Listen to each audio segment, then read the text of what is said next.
Tuan Haji dah bersedia.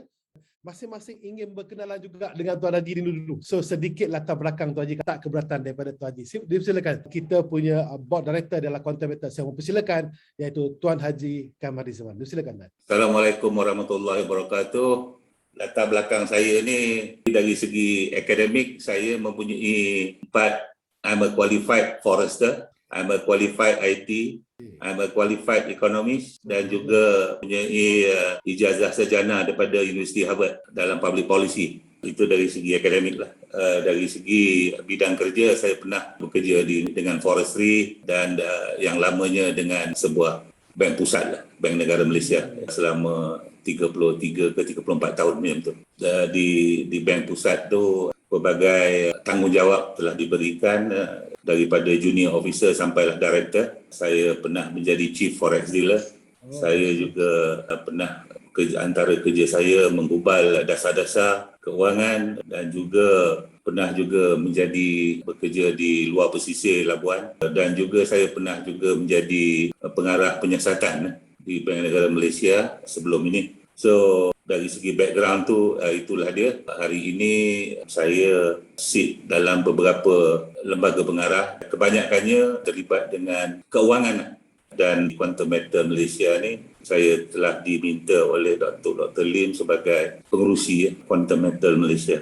Itulah sedikit sebanyak tentang latar belakang saya di Bank Negara tu. Antara benda yang mungkin menarik ialah semasa menjadi pengarah penyiasatan, cuba membendung skim cepat kaya, memastikan pelanggan ataupun orang ramai dilindungi dari segi perundangan dan tidak terjebak oleh mana-mana pihak yang cuba membuat aktiviti penipuan.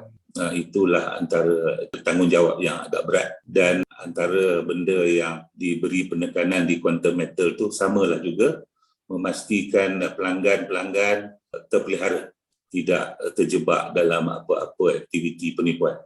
Jadi itu adalah filosofi Quantum Metal. Mematuhi segala perundangan, mematuhi segala peraturan, mematuhi segala garis panduan yang ditetapkan oleh mana-mana pengawal selia. So maknanya Quantum Metal walaupun Tuan Haji dalam bidang kewangan, bidang financial, tapi bergabung dengan Datuk Lee Kong Soong dalam bidang emas. So saya kira itu satu gabungan yang sangat mantap. So maknanya kita anggap maknanya Tuan Haji ini sebagai backup dari segi perundangan di dalam Quantum Metal ini. Sebab dari segi pengalaman, dari segi eksperti yang ada daripada Tuan Haji ini, insyaAllah kita rasa aman dan selamat kita dapat berbisnes dengan cara yang betul dan mengikut undang-undang yang ada pada ketika ini. Satu soalan ni, tapi saya rasa satu soalan ini akan merungkai kepada semua soalan daripada business model. Okay? Business model dan juga natural business Quantum Metal dari segi perundangan, apakah pandangan anda kata? Ya, terima kasih. Pertama sekali, perdagangan emas ni pada hari ini tidak diregulated lah ya. Tidak diregulated di mana ia tidak diperlukan ada special license ataupun approval dari mana-mana pihak berkuasa. Special license itulah ya. Walau bagaimanapun menurut Exchange Control Gold Exemption Order 1986, every person adalah bebas untuk membeli, memberi pinjaman, menjual, meminjam atau mengekspor emas. Itu ada exemption order, Gold Exemption Order 1986. Namun demikian, walaupun ada peruntukan tersebut, Bank Negara akan terus memantau. Bank Negara akan terus memantau mana-mana entiti untuk memastikan ia tidak menjalani aktiviti illegal ataupun aktiviti haram yang boleh memberi kesan negatif kepada orang ramai. Bank Negara dia pantau, dia sentiasa pantau. Dia tak ganggu, tetapi kalau kita buat salah dia datang. Jadi mengikut bacaan saya tu, Bank Negara ada dipanggil Financial Consumer Alert List. Dia dipanggil FCA. Ia ini ialah untuk memberi panduan as a guide untuk enhance kesedaran, untuk meningkatkan kesedaran terhadap entiti atau skim yang memberi persepsi salah seolah-olah ia diluluskan oleh Bank Negara. Jadi kalau kita memberi persepsi yang kita kata dapat lesen daripada Bank Negara ke gitu gini, itu salah tu. Jadi kita boleh masuk dalam FCA tu. Itu dari segi peraturan lah. Saya ni lebih kepada peraturan. Ya. Kalau perniagaan emas tu kena tanya Datuk Dr. Lim. Kenapa orang berminat untuk melabur dalam emas? Nombor satu, ia selamat. Benda ni fizikal, you boleh request for physical gold. Dan apabila berlaku economic crisis, pada umumnya harga emas trend dia akan naik. Dia dalam orang trading, saya pernah jadi chief forex dealer. Kita panggil emas ni macam safe haven currency ataupun safe haven instrument. Bila dia berlaku pergolakan ekonomi, semua bukan saja individu, fund manager, bank pusat, semua berpusu membeli emas. Itu you tengok harga emas dia naik. Siapa lagi yang membeli emas? Ini yang agak penting ya, sebab kebanyakan orang dia tengok harga je, tapi dia tak tahu siapa sebenarnya yang menggunakan emas paling banyak. Yang paling banyak emas ialah ini jewelry ya. 50% je jewelry. Dan 40% lagi yang membuat fizikal ni lah, yang buat coin, metal dan sebagainya. Dan 10% lagi yang dalam industri tu, yang Datuk Dr. Lim cakap tu untuk because they're good semiconductor. Very good semiconductor dalam dentistry, perubatan dan sebagainya. Dia menggunakan emas. So, permintaan itu sentiasa ada lah. Sentiasa ada. Jadi, siapa lagi yang menjual emas selain daripada quantum metal? Sebenarnya banyak. Bukan kita saja ya. Saya tak nak sebut nama lah. Tetapi ada beberapa buah bank juga terlibat dalam penjualan emas di Malaysia. Tuan-tuan boleh ceklah sendiri. Sebab kalau saya sebut sekarang, tak betul lah. Saya tak nak promote, saya nak promote quantum metal je. Jadi, sebagaimana yang saya sebut tadi, quantum metal ni sentiasa patuh. Cuba patuh, dan saya selalu tekankan patuh kepada peraturan dan perundangan. Dan apabila kita membuat apa benda, apa-apa advertisement melalui apa-apa media, sama ada akhbar, elektronik dan sebagainya, pastikan advertisement tu tepat. Jangan ada unsur-unsur yang cuba memberi manusia ni, kita ada kelemahan, kita panggil greed. Greed ni ya, bila orang janji sesuatu keuntungan, semua tertarik kepada janji tu. Kita nak para pelabur, untuk bila dia nak melabur, make sure dia equip with knowledge. Dia equip dengan knowledge dia, equip dengan pengetahuan dia. Jadi dia tahu apa dia buat dan apa benda pelaburannya dia buat tu adalah baik untuk dia. Itu yang kita harapkan. Jadi jangan mudah terpedaya, kena rajin buat checking. Maklumat yang kita terima ni kata, oh, bank pusat di London beli emas ke? Baca Google, check, tengok. Sebab ini semua mempengaruhi pasaran emas. Apabila ada maklumat tentu, saya bukan cerita pasal quantum metal, pasaran ya. Pasaran tu kita kena, itu kata-kata kita kena equip dengan knowledge. Bila kita ada knowledge, kita ada technical knowledge lagi, boleh menggunakan carta-carta, jadi kita boleh menggunakan statistical tool, lagilah baik. Itu kebanyakannya trader lah tahu. Kalau ada orang umum dia tak ada statistical tool. Dia lebih orang kata dapat menangani risiko. Sebab tiap-tiap untung tu belakang dia ada rugi. Kita tak naklah yang rugi kan. Jadi untuk kita mengurangkan kerugian tu, kita kena rajin membaca, rajin bertanya, rajin berbincang, dapatkan maklumat-maklumat yang perlu, yang sesuai untuk terlibat dalam perdagangan emas ni ataupun investment.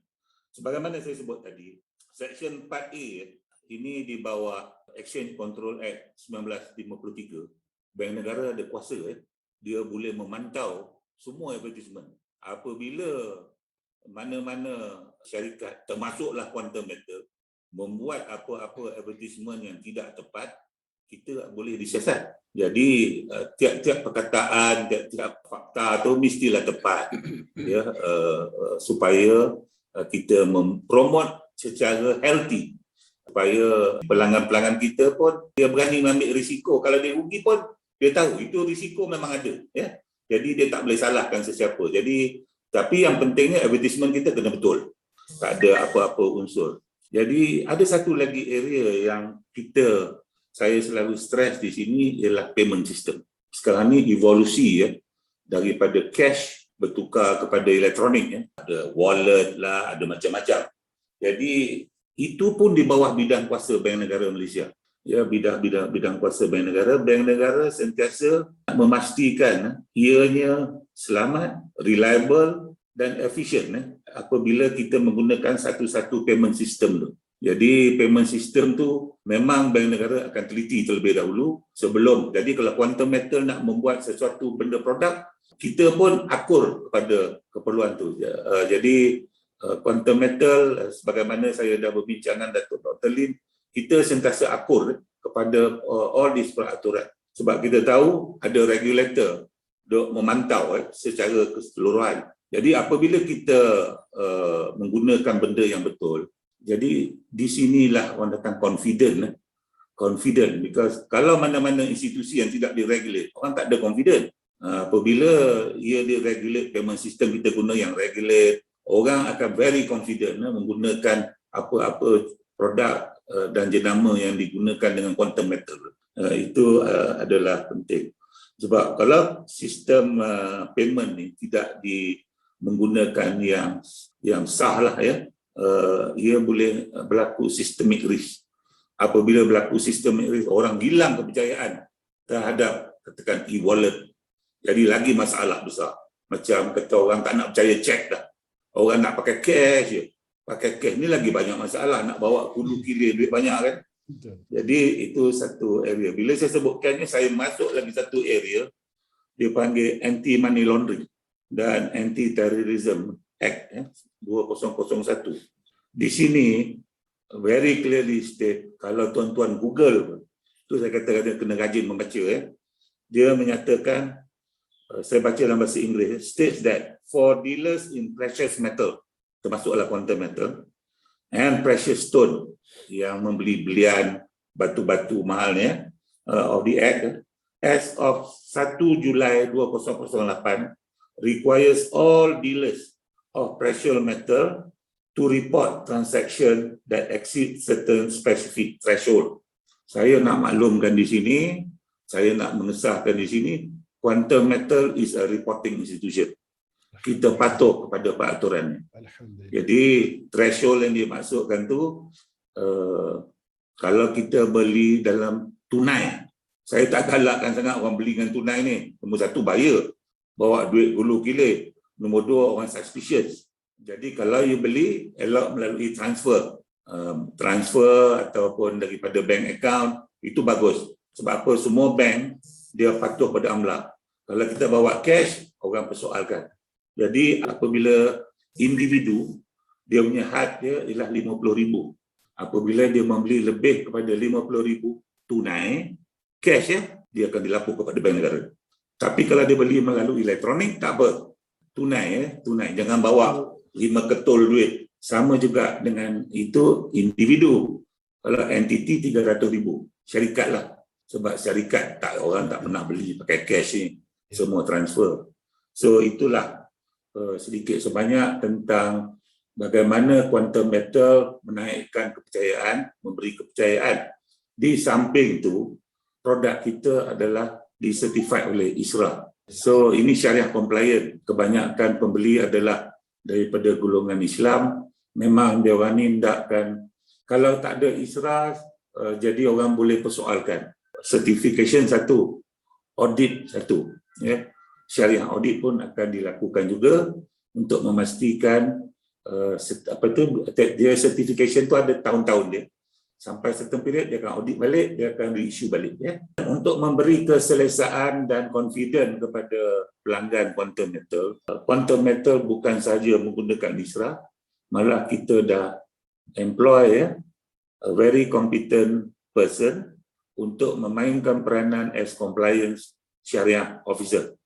So sekarang di Quantum Metal dah ada competent person yang mempunyai akademik yang mencukupi untuk membuat kerja-kerja compliance untuk pematuhan syariah, dan beliau juga akan diminta untuk melakukan audit syariah terhadap produk-produk. So dengan semua ni, saya yakin pelanggan-pelanggan Quantum Metal lebih selesa dengan apa yang saya kongsikan ni, sebab selalu saya bila berjumpa orang tanya, betul ke syariah, how do you monitor? Jadi this is how we do. We don't only get it certified, we also have people who make sure that it comply all the time. Bila dia tak comply, dia kena bentangkanlah kepada lembaga pengarah. Jadi kenapa dia boleh berlaku, bagaimana kita nak mengatasinya. Kita tak nak ia terus berlaku sekiranya dia tak comply dengan syariah. Jadi kadang-kadang boleh tersilap, boleh berlaku. Even dalam bank pun, saya pengurusi sebuah bank pun boleh berlaku ya. Jadi bagaimana kita nak mengatasinya, adalah kaedah-kaedah dia sebagaimana yang dinasihatkan oleh Majlis Syariah. Itulah sedikit sebanyak saya buka semua topik tu. Baik, terima kasih kepada Tuan Haji telah membuatkan lebih ramai orang jatuh cinta dengan quantum meter pada malam ini, saya yakin Tuan Haji. Sebab pencerahan itu dia merangkumi semua Tuan Haji. Jadi kita dah nampak dah gabungan antara Datuk dikonsult dengan Tuan Haji ini, yang mana orang yang berpengalaman dalam bidang undang-undang, kewangan, Datuk dikonsult dalam bidang ini. Jadi kami nampak, kami semua all the members nampak satu gabungan yang sangat mantap. Inilah sebenarnya yang kita perlu. Kerana macam Tuan Haji cakap tadi ya, pada 4-5 tahun lepas penuh dengan skim cepat kaya dan banyak siasatan yang dilakukan. So kadang-kadang manusia ni bukan nak kesempatan itu, tapi kalau ada peluang mereka cari juga. Ada peluang mereka cari juga. Jadi itu yang berlaku Tuan Haji. Tapi bila adanya satu syarikat yang seperti ini, yang mengikut undang-undang, yang report kepada AMLA, yang seperti yang Tuan Haji cerita tadi, saya rasa selepas ini insya-Allah semakin ramai yang akan jatuh cinta kepada quantum meter. Jadi saya kira kepada anda semua sekali tuan-tuan, saya kira anda semua telah mendapat satu penjelasan daripada Tuan Haji sendiri tentang perundangan, tentang keuangan financial, tentang nasihat, tentang periklanan kita. So kita harus berhati-hati jugalah. InsyaAllah quantum meter akan pergi lebih jauh lagi. InsyaAllah. Amin.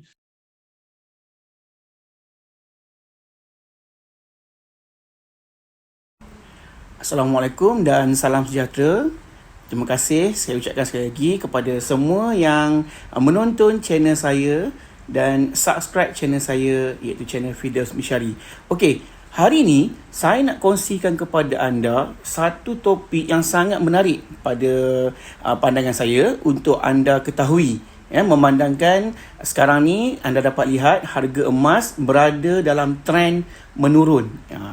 Jadi bagaimana kita boleh menghasilkan keuntungan apabila harga emas sedang turun, iaitu sedang murah.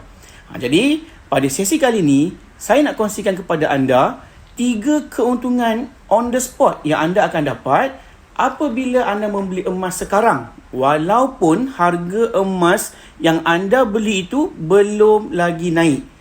Macam mana tu? Macam mana anda boleh untung tu walaupun harga emas belum lagi naik? Anda dah ada 3 keuntungan on the spot yang anda akan dapat. Jadi jom bersama dengan saya dalam sesi Zoom yang saya rakam pada petang ni, untuk anda lebih memahami tentang bagaimana anda boleh dapat ketiga-tiga keuntungan ini melalui quantum meter Sdn Bhd. Okey.